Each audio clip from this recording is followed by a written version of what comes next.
सगळ्यांची नावं मी घेत नाही, पण जगन शेळके आहेत, आमचे राम तरटे आहेत, आमचे दिगंबर भाऊ कदम आहेत, ज्यांचा उल्लेख केला गेला की ज्यांनी आत्तापर्यंत ग्रामीण भागामध्ये 17 संमेलनं घेऊन एक वस्तुपाठ आपल्यापुढे निर्माण केलेला आहे. आणि सर्वात शेवटी ह्या संमेलनाचे सर्वे सर्व असणारे कविवर्य देवीदास फुलारी, त्यांचं कुटुंब श्री अशोक फुलारी, आणि ह्या संमेलनाच्या पाठीमागे, संमेलनाच्या मुळाशी, संमेलनाच्या अवतीभोवती असणारे सर्व दृश्य आणि अदृश्य हात आणि उपस्थित रसिक. आजचा दिवस खरंच फार पवित्र दिवस आहे. त्याचं कारण असं आहे की आज आपण सगळेजण जाणता ज्ञानपीठ विजेते कविवर्य कुसुमाग्रज उर्फ वि.वा. शिरवाडकर यांची जयंती, जी आपण महाराष्ट्रभर मराठी राजभाषा दिन म्हणून साजरी करतो, तो एक दिवस आहे आज. दुसरं म्हणजे आज संत नरहरी सोनारांची पुण्यतिथी आहे. आणि ह्या दोन अतिशय सुंदर दिवसांचं आपण ज्याला म्हणू की दुग्ध शर्करा योग, तो साधून गोरठेकरांनी हा जो स्नेह मेळावा भरवला आहे, त्यासाठी मी तमाम गोरठेकरांचं मनस्वी अभिनंदन करते. आणि मराठी राजभाषा दिनाच्या निमित्ताने आपण सगळी मराठी माणसं, आपण ह्या माय मराठीचं सौंदर्य, ह्या मराठीची माधुरी जपून ठेवावी, ह्यासाठी मी तुम्हाला सगळ्यांना आवाहन करते. आता माझ्या भाषणामध्ये मी 2 भाग ठेवले आहेत. एक भाग मी तरू जिंदल यांच्याबद्दल थोडंसं बोलेन, त्यानिमित्ताने मी व्यवसायाबद्दल बोलेन, आणि त्याच्यानंतर मग मी ह्या मराठी भाषेच्या संमेलनाचे अध्यक्ष ह्या नात्याने बोलेन. सर्वप्रथम मी हे सांगते की परमपूज्य वरदानंद भारती उर्फ प्राचार्य अनंत महाराज आठवले आणि संत कवी दासगणू महाराज यांची स्वस्ती पद्म ज्या भूमीवर लागली, त्या भूमीवर मला अध्यक्षपद दिल्याबद्दल मी तुम्हा सर्वांची फार आभारी आहे. कारण ह्या पावन दिवसाचं महत्त्व शतपटीने वाढलं आहे, त्यामुळे माझ्यासाठी ती मी एक निमित्त झाले आहे इथे तुमच्याशी बोलण्यासाठी. दुसरी अशी महत्त्वाची गोष्ट मला वाटते की ह्या कार्यक्रमाच्या निमित्ताने एक त्रिवेणी संगम इथे मला दिसतो आहे. तो त्रिवेणी संगम मला असा जाणवतो आहे की माता काशीबाई फुलारी यांच्या स्मरणार्थ दिला जाणारा पुरस्कार, तो पुरस्कार एका स्त्रीरोग तज्ञ डॉक्टरला दिला जातो आहे. म्हणजे इथे मला ह्या दोन्ही ठिकाणी एक तिसरी गोष्ट जाणवते, मुळाशी असणारी, ती आहे वेदना. आणि हा त्रिवेणी संगम इथे साधलेला मला जाणवतो आहे की वेदना ही प्रत्येक निर्मितीच्या मुळाशी असते. आणि आई आणि वेदना याचा एक दुहेरी असं सुंदर नातं आहे.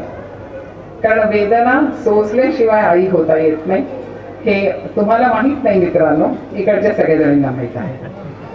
तुम्ही फक्त घरी बसल्या बसल्या किंवा शेतात असताना किंवा आणखी कुठे असताना सहजपणे तुम्हाला बाप ही पदवी मिळून जाते, पण काय सोसावं लागतं ते आम्हा सगळ्या जणींना माहीत आहे. ती जी वेदना असते, ती वेदना सोसून जगातली प्रत्येक बाई आई होते. आणि मग नंतरच्या जगात आपण पाहतो की आपल्या आयुष्यामध्ये जेव्हा केव्हा आपल्याला दुखतं, ठेच लागते, जीव दुखतो, जीव तुटतो, कोणीतरी बोलतं किंवा ठेच लागून आपण पडतो, त्यावेळेस ह्या जगाच्या पाठीवरचा कुठल्याही देशातला, कुठल्याही भाषेचा, कुठल्याही धर्माचा माणूस असू द्या, बाई असू द्या, पुरुष असू द्या, पण दुःख झाल्या क्षणी त्याच्या तोंडातून उद्गार निघतो, आई ग. आणि ती वेदनेची आणि आईची असलेली जी एक सुंदर अशी निर्गाठ आहे. म्हणजे एका आईच्या स्मरणार्थ दिलेला पुरस्कार दुसऱ्या एका स्त्रीरोग तज्ञ बाईला दिला जातो की जी इतरांची वेदना ओळखून तिथे गेलेली आहे. महत्वाची गोष्ट ही आहे की अतिशय संपन्न आयुष्य आहे, डॉक्टर झाली आहे डॉक्टर तरू जिंदल, आणि समोर एक सुरळीत साधी वाट आहे की आपला दवाखाना काढायचा, आणि पेशंट्स येतात, मान देतात, पैसेही देतात, आणि सगळं शांतपणे सुरळीत सुरक्षित ठिकाणी झालं असतं. पण ही मुलगी ही अशा वाटेवर गेली की जिथे काटेच काटे होते. म्हणजे पुन्हा एकदा वेदनेशी तिथे संबंध आला. म्हणजे इतरांची वेदना दूर करण्यासाठी केलेली ही मुलगी, तिला आईच्या नावाने असलेला हा पुरस्कार मिळतो. ही फार सुंदर गोष्ट मला इथे पाहायला मिळाली. आणि ह्या त्रिवेणी संगमाबद्दल पुन्हा एकदा मी फुलारी कुटुंबाचे आणि गोरठेकरांचे आभार मानते की हा अतिशय सुंदर गोष्ट त्यांनी इथं विणलेला आहे. आणि ह्याच्याही पलीकडे जाऊन मला आणखीन एक गोष्ट दिसते वेदनेच्या बाबतीतली, की जसं मी तुम्हाला म्हणाले की नरहरी सोनारांची आज पुण्यतिथी आहे. काय म्हणाले होते नरहरी सोनार? ते म्हणाले, देवा मी तुझा सोनार आणि तुझ्या नामाचा व्यवहार.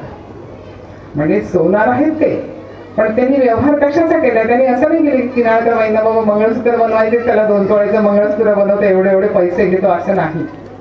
त्यांनी नावाचा व्यवहार केला, हरिनामाचा, विठ्ठल नामाचा व्यवहार केला.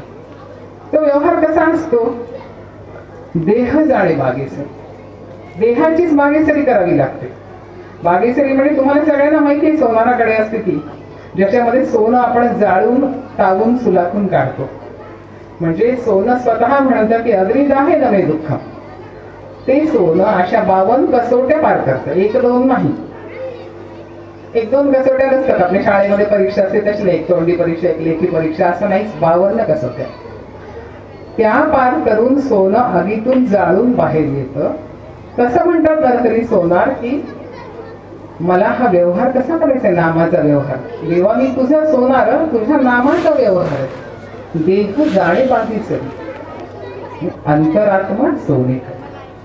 जेव्हा तुम्ही देहाची बागेसरी करता तेव्हा तुमचा अंतरात्मा सोन्यासारखा उजळून निघतो, असं सांगणारे नरहरी सोनार. आणि त्याच मार्गावर असणारे आपले दासगणू महाराज आणि त्याच मार्गावर असणारे वरदानंद भारती. आणि हा एक वेगळा त्रिवेणी संगम मला इथे दिसतो आहे. 3 संत एकत्र येतात. आणखीन एक सुंदर त्रिवेणी संगम मला जाणवला. त्याच्यामध्ये स्वतः वरदानंद भारती हे स्वतः आयुर्वेदाचार्य होते. त्यांची ही भूमी. इथे मी आले, मी एक डॉक्टर, आणि मी पुरस्कार देते एका डॉक्टरला. हाही एक सुंदर त्रिवेणी संगम इथे झाला. म्हणजे विचार करा तुम्ही की आजचा दिवस किती सुंदर वेगवेगळ्या गोष्टींना एकत्र घेऊन अधिकाधिक सुंदर बनलेला आहे. आणि ह्या सगळ्या गोष्टी अशा झगमगाटाच्या, चकचकाटाच्या किंवा सवंग प्रसिद्धीच्या नाहीये. ह्या सगळ्या गोष्टी ह्या माणूसपणा उजागर करणाऱ्या गोष्टी. तुमच्या आतमधल्या माणसाला उन्नत करण्यासाठी जे करायचं असतं ना, खरं म्हणजे ते साहित्य असतं. साहित्याचा काय हेतू आहे? आपण इतकी साहित्य संमेलनं भरवतो, जातो, बोलतो. तिथे खरा उद्देश काय आहे? तर समाज हा स्वस्थ राहिला पाहिजे. सहित साहित्य, जे समाजाच्या हितासाठी आहे ते साहित्य. म्हणजे हा समाज स्वस्थ राहिला पाहिजे. ह्या समाजाचं माणूस पण दिवसागणिक उन्नत झालं पाहिजे. आणि तिसरी गोष्ट, जे साहित्य वाचून तुमच्या आतमधल्या माणसाला जाग होता आलं पाहिजे. तुमच्या आतमधल्या सद्गुणांना जाग आली पाहिजे. तुमच्या विकारांना शांत करून तुमच्या सद्गुणांना जाग करणारं जे काही लेखन आहे ते खरं साहित्य आहे. आणि असं साहित्य लिहिण्यासाठी आज इथे असणाऱ्या सगळ्या लिहित्या हातांना मी शुभेच्छा देते. आपण असं काही लिहूया ज्याच्यामुळे एक एक माणूस उभा राहील. आज आपण पाहतो या जगामध्ये काय आहे, सगळीकडे खूप गर्दी दिसते सगळीकडे, पण तुम्ही तुमच्या आतमध्ये डोकवा बरं, किती एकटेपणा आहे पहा तुम्ही. आता थोड्या वेळापूर्वी बोलताना कोणीतरी फेसबुक आणि व्हॉट्सअपचा उल्लेख केला. खूप मित्र आहेत व्हॉट्सअपवर, तुम्हाला खूप मित्र आहेत फेसबुकचे, तुमचे फॉलोअर्सही खूप आहेत. पण तुम्हाला दुखल्यानंतर किती आहे तो जवळ? मोजा बरं जरासं. अंतःकरणामध्ये डोकावून पहा बरं. दुखू द्या, काहीतरी लागू द्या ठेच. फक्त आईग निघतं तोंडात. किती येतात फेसबुकवरचे मित्र तुमच्या जवळ? तुम्ही विचार करण्याचा मुद्दा आहे. आणि म्हणून मला असं वाटतं की साहित्य संमेलनामध्ये असो, कुठल्याही मेळाव्यामध्ये असो, माणसांनी माणसांना समजून घेण्यासाठी आज फार सगळ्यात महत्वाची गरज त्याची आहे. ते मला नेहमी जाणवतं स्वतः. आमच्या स्त्रीरोग शास्त्राचं पुस्तक लिहिलेले एक आमचे लेखक सर होते, ज्यांना अर्थातच आम्ही पाहिलेलं नाही. अरुण महाले सर चांगलं ते नाव ओळखतात, तरू जिंदल पण ओळखत असतील. नॉर्मन जेफकोट असं त्यांचं नाव होतं. त्यांनी एक पुस्तक लिहिलं होतं जे वाचून आम्ही स्त्रीरोग तज्ज्ञ असं स्वतःला म्हणू लागलो. खरं म्हणजे कधी कधी तज्ज्ञ म्हणताना खरंच सांगते मित्रांनो, लाज वाटते बरं का. तज्ज्ञ शब्द आपल्या नावाच्या पुढे जोडला जातो. आम्ही दवाखाना उभारतो आणि अनेक वेळेस असं होतं की एखादी माता भगिनी येते आमच्याकडे, पण आम्ही नाही तिला वाचवू शकत, कधी नाही आम्ही तिचं बाळ वाचवू शकत. आणि त्यावेळेस तो तज्ज्ञ शब्द इतका खटकतो, तुम्हाला सांगते मी. म्हणून नरहर कुरुंदकरांनी वापरलेला शब्द मी वापरते की आम्ही स्त्रीरोग आणि प्रसूतीशास्त्राचे वाहक आहोत. आम्ही ते ज्ञान वाहतो. जसं आज आपण सकाळी दिंडी मध्ये आलो, त्या पालखीमध्ये ज्ञानेश्वरी होती, तिला आपण वाहून घेतलं, खांद्यावर घटका घटका ठेवलं. तसं आमच्या शास्त्राच्या ज्ञानाचे माहितीचे आम्ही वाहक आहोत, पण तज्ज्ञ म्हणण्यासाठी संकोच वाटतो. आणि त्याच्यापेक्षा सुद्धा महत्वाची गोष्ट काय आहे की त्या नॉर्मन जेफकोट सरांनी काय सांगितलं ते मी तुम्हाला सांगते. तुमच्यापैकी जितके लोक माझ्या हॉस्पिटलमध्ये येऊन गेलेले आहेत त्यांना ते वाक्य माहीत आहे. माझ्या हॉस्पिटलमध्ये ते मोठ्या अक्षरामध्ये लिहून ठेवलेलं आहे. ते वाक्य असं आहे की every gynecologist should know that a woman is something more than just a container of uterus and ovaries. आता तुम्हाला मी त्याचा मराठीमध्ये अर्थ सांगते. तुम्ही सगळेजण बाईला काय समजता? तुमचं लग्न होतं, लग्न झाल्यानंतर 1 वर्षामध्ये तुमची काय अपेक्षा असते? तुमच्या आईची काय अपेक्षा असते? ती घरात जी आणली आहे ना सून म्हणून, बायको म्हणून, तिला 1 वर्षाच्या आत तिने तुम्हाला गोड बातमी दिलीच पाहिजे. आणि नाही दिली की तुम्ही तिला नावं ठेवता. खरंय की नाही? तिच्या मनाचा कधी विचार करता का हो? तिला आता झाड उपटून आणल्यासाठी तिच्या आई वडिलांच्या घरातून उचलून आणता, तुमच्या घरामध्ये ठेवता, सून म्हणता, वहिनी म्हणता, काकू म्हणता, मावशी म्हणता, आणि वर्षाच्या आत तिने गोड बातमी दिली पाहिजे अशी अपेक्षा करता. नॉर्मन जेफकोट असं सांगतात की प्रत्येक स्त्रीरोग तज्ज्ञांनी हे लक्षात ठेवलं पाहिजे की तुमच्याकडे जी बाई येते ती फक्त एक गर्भाशय असणारं यंत्र आहे असं समजू नका. ती मूल देणारं यंत्र आहे समजू नका. तिला त्याच्या पलीकडे काहीतरी समजा. त्याच्या पलीकडे ती काहीतरी आहे ना. समजा माझ्याकडे एक बाई येते आणि ती म्हणते की बाई 3 वर्ष झाले माझं लग्न झालं, मला बाळ नाहीये. मग ती काही यंत्र आहे का मूल निर्माण करणार? तिच्याकडे बघा, तुम्ही तिच्याशी बोला. तिच्याजवळ दुसरं काहीतरी आहे ना. ती कदाचित सुंदर गात असेल, ती कदाचित सुंदर स्वयंपाक करत असेल, कदाचित ती सुंदर चित्र काढत असेल, कदाचित ती एक उत्तम लेखिका, माझ्यापेक्षा मोठी कवयित्री सुद्धा तिच्यामध्ये लपलेली असेल. पण तुम्ही जाणतच नाही तिला, तुम्ही विचारच करत नाही तिचा. समथिंग मोर जे आहे ना, म्हणजे तिच्या स्त्री शरीराच्या पलीकडे बघा तिच्याकडे. हे जे समथिंग मोर शब्द आहेत की काहीतरी वेगळं, ह्या शब्दांनी गेली 40 वर्ष मला झपाटलेली. आणि ह्या शब्दाच्या मुळेच मी माझ्याकडे येणाऱ्या प्रत्येक बाईला तिच्या बाईपणाच्या पलीकडे पाहते, तिच्या मनाकडे पाहते, तिच्या आत्म्यामध्ये शिरायचा प्रयत्न करते, तिचं दुःख जाणून घेण्याचा प्रयत्न करते, तिचं यश, तिचं अपयश, तिचं सुख, तिचं दुःख, तिची आवड, तिची नावड, सगळं जाणून घेण्याचा मी प्रयत्न करते. आणि हे सगळं करत असताना मग मी तिच्या तक्रारी पण पाहते. तिला मूल होत नसेल तर त्यासाठी मी काही तिला उपचार देते, तिला आणखी काही त्रास असेल तर त्याच्यासाठी पण उपचार देते. आणि ते करत असताना जेव्हा मी कागदावर औषधं लिहिते, त्याच्यानंतर कधीतरी माझ्याही न कळत माझ्या परवानगी शिवाय कागदावर मी काहीतरी लिहिते आणि त्याची कविता होते. त्या कवितेचा आज हा अध्यक्षपद, हा सन्मान आहे. म्हणून मी पुन्हा एकदा तुम्हा सर्वांचे आभार मानतो. आणि हे नॉर्मन जेफकोट सर, त्यांचं जे ते वाक्य आहे की बाईच्या शरीराच्या पलीकडे तिच्याकडे पहा, हे वाक्य माझ्यासाठी भगवद्गीता आहे. हे वाक्य माझ्यासाठी कुराण आहे. हे वाक्य माझ्यासाठी बायबल आहे. हे वाक्य माझ्यासाठी विष्णू सहस्रनामा इतकंच पवित्र आहे. हे मला रामरक्षे इतकंच पवित्र आहे. म्हणजे हे जे वाक्य आहे ना, या वाक्याने मला एका डॉक्टर पासून एक इकडे कवयित्री लेखीकडे वळवलं. आज जो सन्मान मी तुमच्या समोर, तुमच्या सगळ्यांच्या साक्षीने आणि तुमच्या वतीने जो मी आज स्वीकारला आहे की हे पाहण्यासाठी आज डॉक्टर महाले सर खास आले नांदेडहून. ते म्हणाले मॅडम मला तुमचं भाषण ऐकायचं आहे आणि this is really honour to me. कारण सर माझ्यापेक्षा फार मोठे आहेत, एक स्त्रीरोग तज्ज्ञ म्हणून सर अतिशय मोठे आहेत.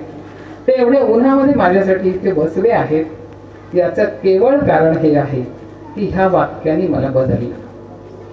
या वाक्याने मला शिकवलं की बाईकडे कसं बघायचं आणि म्हणून मी आज हा सन्मान मिळवले आहे. आता थोडंसं आपल्या साहित्य संमेलनाच्या संदर्भाने बोलते. खरं म्हणजे माझं डॉक्टर असणं आणि माझं लिहिणं हे मला वेगवेगळं करता येत नाही, कारण की मी डॉक्टर हा व्यवसाय कधी धंदा म्हणून केलाच नाही. मला कधी लक्षातच आली नाही ही गोष्ट, म्हणजे पैशासाठी हे करायचं असतं हे कधी कळलं नाही. ते फार चांगलं झालं. आई वडिलांनी ते शिकवलं नाही आणि पुन्हा कधी माझ्या आजूबाजूच्या वातावरणाने मी ते कळवूनही घेतलं नाही. आणि ह्या वाक्यामुळे मी जी झपाटत गेले ती मी एक वेगळ्याच मार्गाला लागले. आणि मला आज असं वाटतं की डॉक्टर तरू जिंदल ह्याच मार्गावर आहे. त्यांनी ही पाऊलवाट आहे, ह्या पाऊलवाटेचा राजरस्ता त्यांच्यासाठी व्हावा असा मी तिला आशीर्वाद देते ह्या निमित्ताने. आणि थोडंसं साहित्य संमेलनाबद्दल बोलते. साहित्य संमेलनामध्ये आज अतिशय महत्त्वाची गोष्ट तुमच्याशी मला जी बोलायची आहे ती अशी आहे की जे आपण लिहितो, जे आपण वाचतो, एक काळ होता की एखादा लेखक त्याचं पुस्तक मिळवण्यासाठी आम्ही तालुक्याच्या गावाहून जिल्ह्याच्या गावाला जाऊन ते पुस्तक आणायचं. एक पुस्तक यांनी वाचलं की मी वाचायची, मी वाचले की मी तुम्हाला द्यायची, तुम्ही त्यांना द्यायचे. आणि त्याच्यासाठी कुठल्या जाहिरातीची गरज नसायची. तो लेखक आम्ही कधी पाहिलेला सुद्धा नसायचा. आता तुम्हाला उदाहरण म्हणून सांगते की श्रीना पेंडसे या लेखकाचं मी सगळं लेखन वाचलेलं. त्यांची सगळी पुस्तकं मी वाचली, पण मी पेंडसेंना कधीही पाहिलं नाही. जयवंत दळवी त्यांची सगळी पुस्तकं मी वाचली, पण मी त्यांना कधी पाहिलं नाही. रणजित देसाईंची सगळी पुस्तकं वाचली, त्यांना कधीही पाहिलं नाही. इंदिरा संतांची सगळी कविता वाचली, पण कधीही इंदिरा संतांना पाहिलं नाही. आजचा फरक मी तुम्हाला सांगते. आज हा जो जमाना आहे ना हा फक्त चमकण्याचा आहे. म्हणजे आज कसं आहे, तुम्ही काय आहात ते महत्वाचं नाही, तुम्ही कसे दिसता ते महत्वाचं. तर मी पाहते संमेलनांमध्ये की ख्यातकीर्त कवीच्या सोबत, कवयत्रीच्या सोबत, अध्यक्षांच्या सोबत फोटो काढणारी जी मुलं आहेत नव्या पिढीची, त्यांनी त्या लेखकाचं काहीही वाचलेलं असतं. वाचत नाहीत आजकालची मुलं. त्यांना फक्त दिसतोय ना हा एक सुप्रसिद्ध लेखक आहे, हा एक लोकप्रिय कवी आहे, या मोठ्या कवयत्री बाई आहेत, चला त्यांच्यासोबत फोटो काढू. तो फोटो काढल्यावर ताबडतोब तो 2 मिनिटाच्या आत सगळ्या समाज माध्यमांवर एकदा झळकला, त्यांची इति कर्तव्यता संपते. साहित्य संमेलन त्यांच्यासाठी संपलेलं असतं. आणि हे फार वाईट आहे. हे आपल्याला नव्या पिढीला शिकवायचं आहे की जे वाचतो ना ते रुजलं पाहिजे आतमध्ये. म्हणजे मी तुम्हाला उदाहरण म्हणून अगदी एखादी गोष्ट सांगेन की कबीर असं म्हणाले होते, जो जानहु जीव आपना जीवको करे साथ, जियरा ऐसा पाहुना मिले ना तुझी बार. म्हणजे कबीरांच्या भाषेमध्ये त्यांना असं म्हणायचं की जे तुम्हाला जीव मिळालाय ना, जे मनुष्य जन्म मिळाला आहे, जीवको करे साथ. कसं? जानहु जीव आपना, आपल्या ह्या जीवाला जाणून घ्या पहिल्यांदा. जो जानहु जीव आपना जीवको करे साथ, त्याचं सार्थक करा. का करा? तर जियरा ऐसा पाहुना मिले ना तुझी बात. हा मनुष्य जन्म पुन्हा मिळणार नाही आपल्याला, मग त्याचं सार्थक करायचं आहे आपल्याला. आणि कसं सार्थक? आता मला वाटतं की डॉक्टर तरू जिंदलला हा दोहा माहीत नसेल कदाचित, पण तिने तिच्या जीवाचं सार्थक केलं इतक्या लहान वयामध्ये. तिच्यासाठी एकदा टाळ्या वाजवायचं. किती लहान आहे ती मुलगी, माझ्या मुलीच्या वयाची आहे, पण तिला कबीर माहीत नसतील कदाचित, कबीरांचा हा दोहा माहीत नसेल, पण तिला समजलं कुठल्या वयात काय मी केलं पाहिजे. ती म्हणाली की कदाचित पुन्हा माझ्या हाताने होणार नाही. वयाला मर्यादा आहेत प्रत्येकाला, पुन्हा आपल्या स्वस्थतेलाही मर्यादा आहेत. कधी आपलं स्वास्थ्य अस्वास्थ्यामध्ये परावर्तित होईल आपल्याला माहित नाही. तर हे जे काही आहे ना की आपल्या जीवाला सार्थक करायचं, हेच आजकाल हरवून गेलेलं आहे. दुसरी एक महत्वाची गोष्ट मला दिसते की एक गझल आहे की हर तरफ हर जगह बेशुमार आदमी, फिर भी तन्हाईयों का शिकार आदमी. म्हणजे सगळीकडे भरपूर लोक आहेत, पण तरी सुद्धा प्रत्येक माणूस हा एकटेपणाची शिकार आहे. आपण सगळे एकटे आहोत आणि झपाट्याने जास्त एकटे होत चाललो. म्हणून मला असं वाटतं आज फार गरज कशाची आहे ना, तर हे जे आपलं जुनं वैभव आहे ना, आपली जुनी माणसं आहेत जी इथं समोर बसली आहेत काही, आपल्या घरातल्या वृद्ध माणसांना बोललं पाहिजे, कारण त्यांच्याजवळ जो अनुभव आहे तो त्यांच्यासोबत निघून जाणार आहे, तो पुन्हा आपल्याला मिळणार नाही. कितीतरी मुलांना आजकालच्या चूल माहीत नाही, शेगडी माहीत नाही, अनेक मुलांना अनेक शब्द, त्या पर्वच्या शब्द माहीत नाही. अनेक मुलांना मी पाहते की आम्ही लहानपणी स्वयंपाकायचा होण्याच्या आधी आजोबा आमचे आम्हाला घेऊन बसायचे आणि म्हणायचे की उजळणी म्हणा, उजळणी म्हणा, पाढे म्हणा आणि पर्वच्या, मग मनाचे श्लोक, रामरक्षा, हे घेऊन बसणारे जे आजोबा होते ना, ह्या आजोबांना आज आपण टाकाऊ समजतो, याच्यासारखा दुसरा गुन्हा नाही काही. त्याच्यामुळे ह्या जुन्या माणसांना आज आपण अगदी अगत्याने बोललं पाहिजे. लगेच फेसबुकवर टाकू नका म्हाताऱ्या माणसांना हाय हॅलो, प्लीज. त्यांना जाऊन भेटा, त्यांच्या घरी जा, त्यांच्याशी बोला, त्यांची जीवनशैली पहा, त्यांचे कपडे पहा, त्यांचं जेवण पहा, त्यांच्या सवयी पहा आणि त्यांच्या मनाच्या आत शिरायचा प्रयत्न करा. हे आपलं गतवैभव जे आहे ना, ते झपाट्याने चालले, झपाट्याने माणसं आपल्यामध्ये निघून चालली आहेत आणि आपल्याला ते खंतच नाही. हे सगळं वैभव निघून चाललंय आपल्याजवळ आणि ते वैभव खरं महत्वाचं आहे. आपल्याकडे आजी असायच्या, आजीबाईचा बटवा असायचा, आजीचं एक छोटंसं कपाट असायचं खोल आतमध्ये माझघरात ठेवलेलं, त्याला फडताळ म्हणायचे. त्या फडताळामध्ये काहीतरी खाऊ असायचा, तर ती आजी तो थोडा थोडा आपल्याला द्यायची. तो संस्कारांचा खाऊ आता संपत चाललेला आहे. जाऊया एकदा पुन्हा आजीकडे, तिच्या सुती साडीचा पदर धरू हातामध्ये, त्याचा स्पर्श जाणवून घेऊ. आपण आज आपले सगळे संवेदनांपासून इतके दूर चाललो आहेत ना. स्पर्शाची संवेदना, एकमेकांच्या जवळ बसण्यानंतर तुम्ही पहा, आपल्या आजोबांच्या बनियांना पण एक गंध असायचा, आजीच्या साडीला तो एक लोणच्याचा, हळदीचा एक वास असायचा. या सगळ्या गोष्टी म्हणजे आपलं वैभव होतं, याच्यातून आपण माणूस होत होतो आणि आज ते सगळं हरवून चाललं आहे. आज कसं आहे, आता तुम्ही वस्तू आणली की मोबाईल तुम्ही आज खरेदी करा 1 लाखाचा, उद्या त्या दुकानात जा बरं, त्याची किंमत किती असते? 10,000. आणि तुम्ही साधा जर मोबाईल घेतला आणि तो जर विकायला गेला तर तो मोबाईलचा दुकानदार तुम्हाला फक्त डस्टबिनकडे बोट दाखवतो, तिथे टाका म्हणतो. अशी किंमत झाली. म्हणजे वस्तू तर डिस्पोजेबल, म्हणजे मराठीमध्ये टाकाऊ झाले, माणसं टाकाऊ झाली, नाती टाकाऊ झाली. आणि याचा विचार आपण नाही करणार तर कोण करणार? हे सगळं साहित्यामध्ये आलं पाहिजे. या सगळ्याचा विचार आपण केला पाहिजे. कारण मला असं वाटतं की जिथे प्रेम आहे, जिथे माया आहे, जिथे आस्था आहे, की जसं कानटखेडकर गुरुजींनी आपल्याला प्रसंग सांगितला की दुपारी घरी गेल्यावर मग फुलारींच्या आईने जेवू घातलं त्यांना. हे जे आहे ना, त्या जेवणाचा जो स्वाद आहे किंवा त्यांच्या आईच्या जवळ आपण घटकावर बसतो, त्या आईच्या अस्तित्वाचा एक गंध असतो, त्याची सुद्धा आपल्याला आज किंमत राहिलेली नाही. हे सगळं साहित्यामध्ये आलं पाहिजे. माणसाची किंमत आपल्याला कळली पाहिजे. सगळ्यात महत्वाचं म्हणजे ही जुनी माणसं आपण त्यांच्या मनात डोकावलं पाहिजे. आज असं आहे की कोणी कोणाशी बोलतच नाही. घरामध्ये जा तुम्ही एखाद्या, तिथे तुम्ही दृश्य पाहता की प्रत्येकाच्या हातामध्ये मोबाईल हे सगळे असे बसलेले असतात. म्हणजे आपल्याला वाटतं की सगळे किती नम्र झाले, तसे वाचलेले सगळे, पण ते नम्र नसतात. हो, ते मग्न असतात. ते मग्न असतात त्यांच्या त्या मोबाईलमध्ये, त्या आभासी जगामध्ये, त्या भासमान जगामध्ये.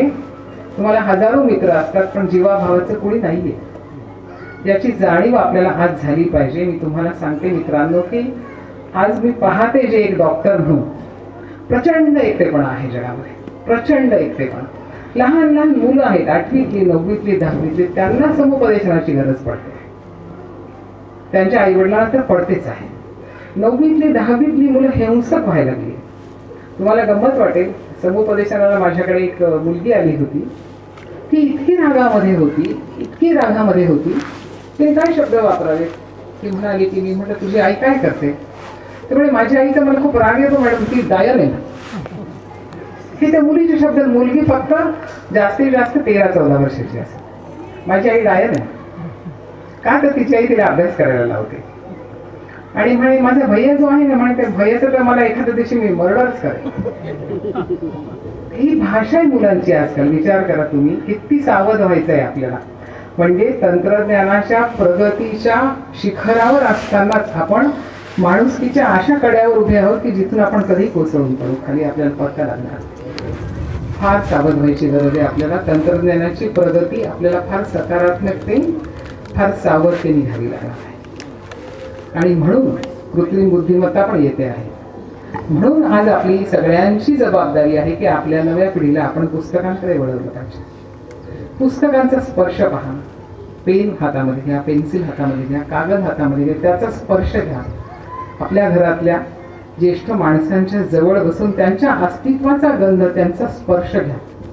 हे हरवून जाणार आहे थोड्या दिवसांनी. आणि नंतर आपल्याला फक्त काय उरणार आहे? मोबाईल, व्यसनं आणि एकटेपणा, एवढंच आपल्याजवळ उरणार आहे. आणि हे मी एक डॉक्टर म्हणून तुम्हाला सांगते आहे, कारण की डॉक्टरचं कामच आहे, दिसतोय ना धोका, सावध केलं. समजा आता हे माझ्याकडे आले काका आणि त्यांचं ब्लड प्रेशर फार वाढलेलं असेल, तर माझं काम आहे ना त्यांना सांगणं की काका तुमचं ब्लड प्रेशर फार जास्त आहे बघा, कुठे बाहेर जाऊ नका, जरा आराम करा. हे माझं काम आहे ना. तसंच ही समाज मनाची नाडी मी जी तपासते आहे ना, दररोज पाहते.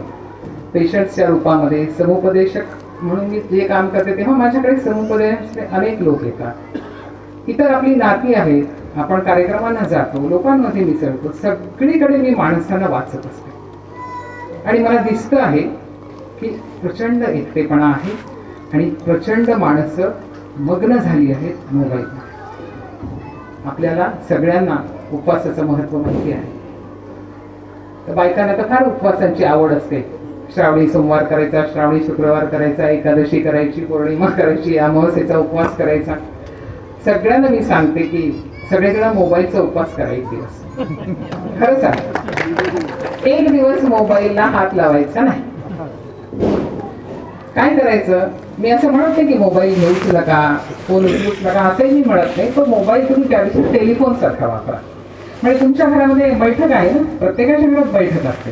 त्या बैठकीमध्ये पूर्वी आपल्याकडे टेलिफोन असायचा, तर त्या टेलिफोनच्या जागी तुमचा मोबाईल तुम्ही रविवारी सकाळी 6 वाजता ठेवून द्यायचा. आणि तो जर वाजला तर तिथे जाऊन उचलायचा. म्हणजे काय होईल? एक तर तुमचा व्यायाम पण होईल. तुम्ही जिथे कुठे बसला असाल तिथून बैठकीत जायचं, तो मोबाईल घ्यायचा, बोलायचं, पुन्हा तिथेच ठेवायचा, अजिबात पाहायचं नाही. व्हॉट्सअपवर काय आलं, फेसबुकवर काय आलं, अजिबात बघायचं. त्या दिवशी त्याचा उपयोग केवळ टेलिफोन सारखा करायचा. कारण टेलिफोन कसा होता? हॅलो बोललं, संपलं, ठेवून दिला.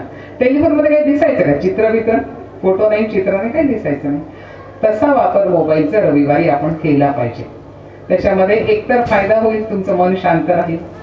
आणि घरात माणसं आहेत ना तुमच्या, बायकोनी कुठली साडी घातली त्याचा तरी रंग लक्षात ठेवा ना. संध्याकाळपर्यंत तेही तुमच्या लक्षात राहत नाही. आता राहते का? सांगा, सांगा बरं. विचारू काय की त्याला, फुलारींनाच विचारते बायकोनी कुठल्या रंगाची साडी घातली आहे, माहित नाही. आणि वहिनी आता शून्य मार्क असतील तुम्हाला.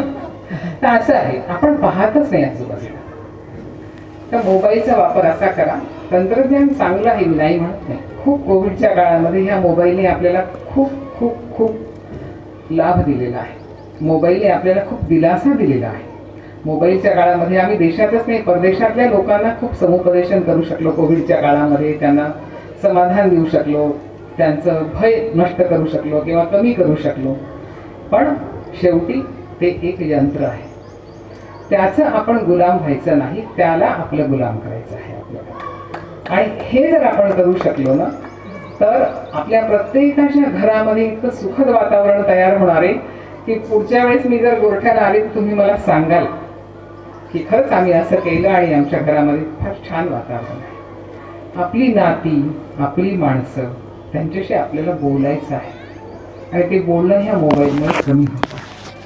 तर तुम्हाला मी एक छान गोष्ट सांगते की जी पत्रलेखनाची गोष्ट आहे. आपण पत्र लिहायचं पूर्वी, आणि आपल्याकडे तार यायची फक्त कोणीतरी पास झालं किंवा कोणी गेलं, कोणाचं लग्न ठरलं तर आनंदाच्या दुःखाच्या प्रसंगी. पत्र लिहिण्याची जी कला होती, जे सौंदर्य होते, ते आज हरवले. आज किती दिवस झाले पण कोणी कोणाला पत्रच लिहिलं नाही. आणि आपल्याला पोस्टमनने आपलं पत्र आणून दिले असं झालंय का बरं? किती दिवस झाली पत्र आलं नाही. आणि ते पत्र किती सुंदर असायचं, त्याचा आनंद केवढा होता. पोस्टमन तिथे असला ना तर आम्ही पळत पळत जायचो. उन्हाळ्याच्या सुट्ट्यांमध्ये रिकाम पण असायचं. पोस्टमन दिसल्या की तिथपर्यंत जायचं. कोणाचं पत्र आलंय? मामाचं, काकाचं, चुलत भावाचं, मावस भावाचं, आजीचं. विशेषतः आजीचं पत्र आलं की फार आनंद व्हायचा, आजोळी जायला मिळायचं. हे सौंदर्य संपलेलं आहे. आणि आज मराठी राजभाषा दिन आहे.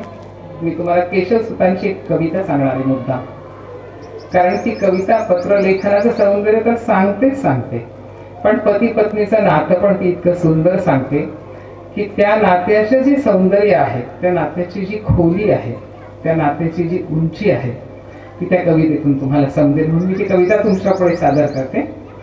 केशवसुतांची कविता आहे. कविता अशी आहे की नवरा गावाला चाललाय आणि बायकोला बोलतो आहे. तर ते असं म्हणतात की दूर झालो, सिद्ध झालो मी दूर जावयाला, कंठ तेव्हा तव फार भरून आला. सिद्ध झालो मी दूर जावयाला, कंठ तेव्हा तव फार भरून आला. मला म्हटले तू गदगद स्वराने, खुशालीचे ते वृत्त लिहित जाणे. असं ती बायको म्हणते. मग त्याच्या पुढे ते असं म्हणतात की हो म्हणालो मी तुला आश्वासाया. तिला आश्वासन देण्यासाठी ते म्हणतात की हो. करी घेता परी पत्र ते, खुशालीचे क्षीणत्व दिसे फार. आणि मी पत्र लिहायला घेतलं हातामध्ये, पण मला ते खुशालीमध्ये काही मजा वाटेल. आपल्याला वाटतं की असं कसं म्हणतात की खुशालीचे क्षीणत्व दिसे फार. तर पुढे ते असं म्हणतात की मदीय आत्म्याचा तूच घे विकास, लोचनांना ह्या तूच गे प्रकाश. नाडी माझी तव करी वाहत आहे, हृदय माझे तव उरी डोलत आहे. बघा तुम्ही पती पत्नीच्या नात्याचं सौंदर्य आणि तो आपण ज्याला म्हणू की अद्वैत किती सुंदर सांगतायत ते की लोचनांना ह्या तूच गे प्रकाश आणि मदीय आत्म्याचा तूच गे विकास. नाडी माझी तव करी वाहत आहे, हृदय माझे तव उरी डोलत आहे. मग नंतर ते तिला म्हणतात की पहा जरा तू उरा आपल्या तपासून, करा पाह तू आपल्या चाचपून. प्रकृती माझीही तुझं तिथे कळेल आणि विकृती माझीही तुझं तिथे आढळेल. आणि बघा तुम्ही किती सुंदर कविता आहे ही, आणि फक्त पत्राच्या संदर्भाने आहे. आणि हे इतकं सौंदर्य, याला आपण खानदानी सौंदर्य म्हणू, अभिजात सौंदर्य म्हणून, हे केवळ पत्रलेखनाचं नाहीये, केवळ कविता लेखनाचं नाहीये, हे पती पत्नीच्या नात्यामधलं अद्वैत सांगणार आहे. आणि इतकी ही आत्मीयता, ही विचारांची खोली, ही उंची आज आपल्याला दिसते का? मला सांगा तुम्ही. हे दिसत नाही आपल्याला. आणि म्हणून समाज माध्यमांचा वापर हा आपल्याला कसा करायचा आहे. आपण जेवायला ताट घेतो, ताटामध्ये सगळ्यात जास्त काय असतं? पोळी आणि भात. खरं की पोळी 2-3 पोळ्या असतात, एवढा मोठा भात असतो, वाटीभर वरण असतं, एखाद्या वाटीत भाजी असते, थोडी बाजूला भाजी असते, आणि कोशिंबीर चटणी किती असते बरं? सांगा मला तुम्ही. चटणी आपण वाटीभर खातो का? लोणचं आपण वाटणीभर खातो का? नाही खात. ताटामध्ये लोणचं चटणीची जागा डाव्या बाजूला आहे. खरं की डाव्या बाजूला आहे. डाव्या बाजूला मिठाच्या नंतर आपण एवढीशी चटणी वाटतो. चटणीचा चमचा पण कसा असतो? छोटासा. मिठाचा चमचा अगदी छोटा, त्याच्यानंतर थोडासा मोठा चटणीचा चमचा, आणि तसाच लोणच्याचा चमचा. लोणचं आणि चटणी इतकीच जागा समाज माध्यमांना, मोबाईलला, आपल्या आयुष्यामध्ये आपण ठेवली पाहिजे. तर आपलं सगळ्यांचं जीवन केशवसुतांच्या कवितेसारखं होऊ शकतं. काय म्हणतो ते सुंदर की मध्ये आत्म्याचा तूच ते विकास, आत्म्याचा विकास करते पत्नी. ही ओळच किती सुंदर आहे मला सांगा. अंगावर शहारे येतात आपल्या. तुमच्या आयुष्यभर 50, 60, 70 वर्ष तुमच्या घरामध्ये जी राहते, जी तुम्ही दुसऱ्यांच्या घरातून आणलेली असते उचलून, तिचे आई वडील, तिचे संस्कार, तिची माती, तिचं माहेर, सगळं तिथे सोडून ती येते आणि ती तुमच्या आत्म्याचा विकास करते. हे जर तुम्हाला मला कळत असेल तर मला वाटतं आयुष्यामध्ये माणसांच्या जीवनाची, त्यांच्या सुखदुःखांची, त्यांच्या यशा अपयशांची काळजी करायचं कारणच नाही होणार ना. हे आपल्याला समजलं पाहिजे असंच मला वाटतं. आणि म्हणून मी तुम्हाला ही कविता खास तेवढ्यासाठी सांगितली की साहित्य संमेलनाच्या अध्यक्षपदावरून बोलताना मला तुम्हाला हेच सांगायचं आहे की संमेलन कशासाठी? संमेलन केवळ बातमी येण्यासाठी, केवळ फोटो काढण्यासाठी, केवळ एक चकचकाट, झगमगाट, केवळ मेळावा, केवळ उत्सव असं नाही. इथे विचारांचं आदान प्रदान झालं पाहिजे. आज मी इथे तुमच्याशी जे बोलते आहे ते मी तुमच्या हृदयामध्ये एक कणभर जर ठेवून जाऊ शकले तर ह्या अध्यक्षपणाचं सार्थक होणार आहे. मला महत्वाचं हे वाटतं की आपण काय करतो नेमकं, आपण जगतो. आपण जगत असताना सतत सतत सतत आपण आपलाच विचार करतो आणि आपला विचार करत असताना आपण इतके बहिर्मुखी झालो की आपण सारखं बाहेर पाहतो. जन्मलच बाळ डोळे उघडले की बाळ जे बाहेर पाहायला सुरू करतं ते आपल्या एवढं होतं, आपल्यापेक्षा वृद्ध होईपर्यंत मरेपर्यंत आपण बाहेरच पाहतो. मला असं वाटतं की आपण आज ह्या मेळाव्याच्या निमित्ताने आत बघायला शिकूया. आपण आत डोकावू, आतमध्ये विचार करू, कधीतरी स्वतःशी पण बोलू ना. आपल्याशी सुद्धा बोलणं फार महत्वाचं आहे. आपण आपल्याशी बोलत नाही, आपण इतरांशी सुद्धा बोलत नाही आणि म्हणून इतकं बहिर्मुखी जग झालेलं आहे की सगळं असून काहीतरी हातातून सुटून चाललंय आपल्या. आणि वाळू हातामध्ये आपण घेतो ना, घट्ट मुठी जेवढ्या बांधू तेवढी वाळू सुटून जाते. हात जेव्हा उघडतो तेव्हा एखादाच कण वाळू चालतो. असं आपलं आज व्हायला लागलेलं आहे. आणि हे मी तुम्हाला सांगण्याचा प्रयत्न करते आहे की आपल्याला जवळ जायचं आहे. कुणाच्या? स्वतःच्या जवळ जायचं आहे, इतरांच्या जवळ जायचं आहे आणि पुस्तकांच्या पण जवळ जायचं आहे. पुस्तकांच्या जवळ जाण्यासाठी आपल्याला समाज माध्यमांचा थोडा त्याग करावा लागणार आहे, थोडा वेळ काढावा लागणार आहे. पुस्तकांच्या जवळ जायचं आहे. आपण पालखी घेतो, दिंडी करतो, खांद्यावर घेतो ते, पण त्यातली पुस्तकं किती वाचली बरं आपण? आणि समजा वाचली तर अंगीकारली किती? किती महत्वाची गोष्ट आहे हे आपण करत नाही. आपण उठता बसता ज्ञानेश्वरांचं नाव घेतो, तुकारामांचं नाव घेतो, एकनाथांचं नाव घेतो, सगळ्यांची नाव आपण घेतो. पण त्यांनी सांगितलेला एक अभंग, एक दोहा जर आपण अंगीकारला ना, तर मी तुम्हाला सांगते आपल्या आयुष्याचं नरहरी सोनारांनी म्हटल्यासारखं सोनं होऊन जातं. सोनंच होतं, खरोखर सोनं होतं. म्हणजे अनुभवातून मी तुम्हाला सांगते की एक आमच्या सरांचं वाक्य की every gynaecologist should know that a woman is something more than just a container of uterus and ovaries. एवढा एका वाक्याने गेली 40 वर्ष मी बदलतीच आहे. तर संतांच्या अभंगाने आपण का नाही बदलणार? विचार करा तुम्ही. खरं आहे की एवढी छोटीशी गोष्ट आपल्याला करता आली पाहिजे की एकच अभंग घ्या, कबीरांचा एकच दोहा घ्या, तुकारामांचा एकच अभंग घ्या, ज्ञानेश्वरीतली एकच ओळ घ्या, खूप झाली ती तुम्हाला.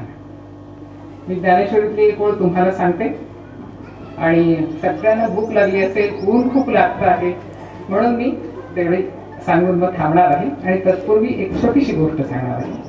घडलेली घटना आहे. माझ्या हॉस्पिटलमध्ये एक बाई यायच्या, तेव्हा त्या बाई होत्या 70 वर्षाच्या आणि मी असेल 35 वर्षाच्या. हॉस्पिटलमध्ये यायच्या, त्यांच्या तक्रारी त्यांनी सांगितल्या. 70 वर्षाच्या बाईला जे काही असतं ते सगळं तपासून मी त्यांना औषध दिलं. त्या गेल्या. 8 दिवसांनी पुन्हा मी त्यांना आजी म्हणायची, तेव्हा आजी पुन्हा दवाखान्यामध्ये हजर. मग मी सिस्टरला म्हणाले की आजीला आधी पाठवा, कारण त्यांचं वय जास्त आहे, बाकीचे पेशंट्स मी नंतर पाहते. मग ती सिस्टर त्यांना जाऊन म्हणाले की मॅडम तुम्हाला बोलवत आहेत. त्यामुळे नाही नाही, मी सगळ्यात शेवटी जाणार. ठीक आहे, सगळ्यात शेवटी आल्या त्या. मग म्हटल्या की कमी झाले पण थोडं आहे, असं तसं असं बसल्या नुसतं. 8 दिवसांनी पुन्हा आल्या. पुन्हा सिस्टरला म्हटलं त्यांना बोलवते. त्यामुळे नाही, मी सगळ्यात शेवटी आल्या, बसल्या. हॉस्पिटलमध्ये मी जिथे बसते त्या भिंतीवर पाटी आहे प्रथम तपासणी. तेव्हा माझी फीस काय असेल मला आठवत नाही आता, बहुतेक 200 रुपये असेल. तेव्हा प्रथम तपासणी 200 रुपये, फेर तपासणी 150 रुपये, अशी काहीतरी पाटी असते, सध्या पण असेल. त्यांनी त्या पाटीकडे पाहिलं, पुन्हा माझ्याकडे पाहिलं, पुन्हा पाटीकडे पाहिलं, पुन्हा माझ्याकडे पाहिलं.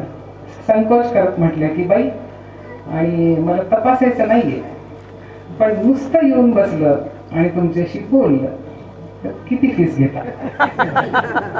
आणि तुम्हाला सांगते, आता मी तुम्हाला सांगते तर माझ्या चेहऱ्यावर हास्य आहे, पण तेव्हा माझ्या डोळ्यात पाणी आलं, कारण त्या बाई माझ्या आईच्याच वयाच्या. मला असं वाटलं की माझी आई कुठल्या तरी दवाखान्यात गेली आहे, त्या डॉक्टरला ती तसं म्हणते आहे.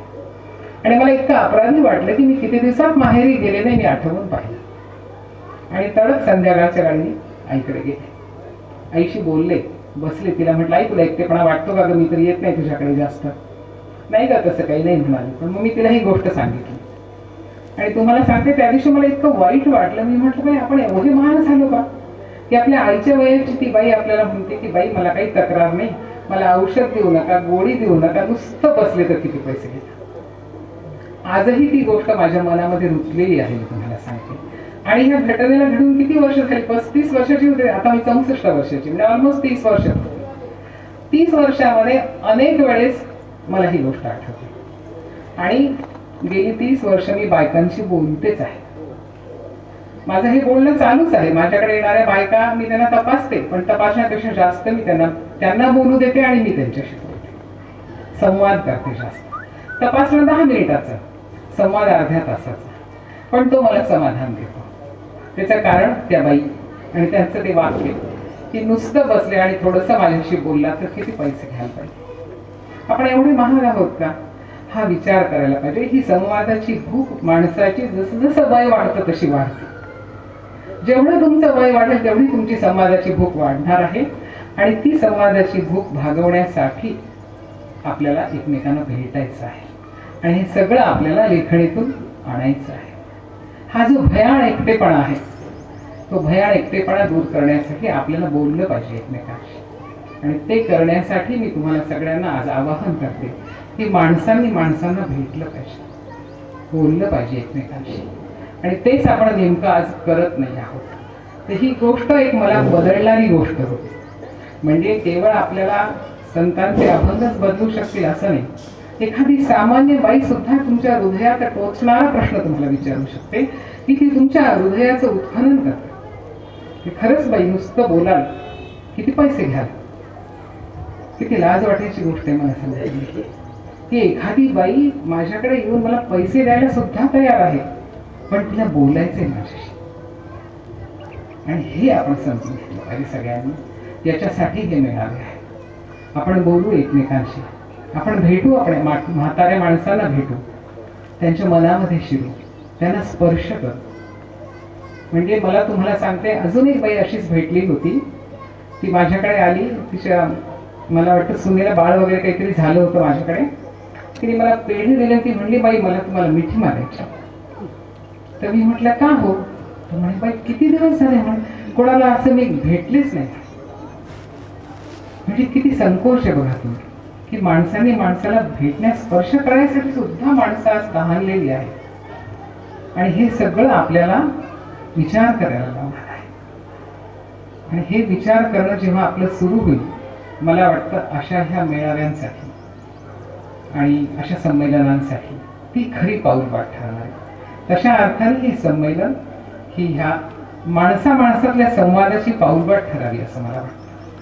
शेवटी ज्ञानेश्वरांचा अभंग सांगते की आताच तरू जिंदल त्यांच्या भाषणामध्ये म्हणले होते की टीका करणं फार सोपं असतं, तसं माणसांमध्ये दुर्गुण शोधणं सुद्धा खूप सोपं आहे. की हा काय फटकळच आहे, तो काय बोलतच नाही, हा काय फार पैशाच्या मागेच आहे, काही आपण नावं ठेवू शकतो. ती बाई काय, तिला स्वयंपाकच येत नाही, ती बाई काळीच आहे, ही बुटकीच आहे. बायकांना का असंच बोललं जातं ना. तर मला हे सांगायचं आहे की आपण दुसऱ्यांचे दुर्गुण फार पटकन सांगतो. ज्ञानेश्वर असं म्हणतात की असं नाही करायला पाहिजे. ते म्हणतात की पुढिलांचे उणे आपुलिया गुणे फेडूनिया पाहणे तयाला. किती सुंदर शब्द आहेत बघा तुम्ही. की पुढे बसलेला माणूस आहे, त्याचं काहीतरी गुण आहे.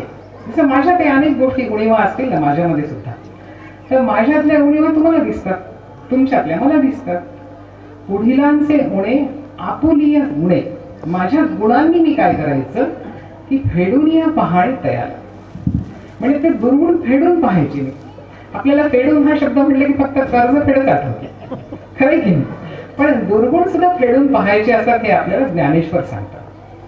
तर ते असं म्हणतात की पुढिलांचे उणे आपुलिया गुणे फेडूनिया पाहणे तयाला. आणि ही जी एक अतिशय वेगळी गोष्ट आहे ही आपण करायला शिकलं पाहिजे. फार मोठ्या मोठ्या गोष्टी मी तुम्हाला नाही सांगणार काही, कारण मी काही स्वतः कोणी फार मोठी बाई नाहीये. मी एक साधी बाई आहे. मी तुम्हाला आधीच सांगितलं, फक्त मी माझ्या व्यवसायाकडे धंदा म्हणून पाहत नाही. मी माझ्या व्यवसायाकडे प्रत्येक बाईच्या आतलं, तिच्या आतलं माणूस पाहण्यासाठी एक मला संधी मिळते. आणि त्या माणसाला सुखी करण्याचा, त्या माणसाशी संवाद करण्याचा मी प्रयत्न करत असते. आणि म्हणून तुम्हाला सांगते की ह्या मेळाव्याच्या निमित्ताने आपण माणसाला संवाद वाढवूया. आणि आपल्या लेखणीत हे सगळं आलं की लेखणीतून आपण एक एक माणूस उभा करूया. तो माणूस उभा करण्यासाठी मी तुम्हाला सगळ्यांना सदिच्छा देते. फुलारी परिवाराचे आभार मानते, गोरठेकरांचे आभार मानते आणि थांबते. धन्यवाद.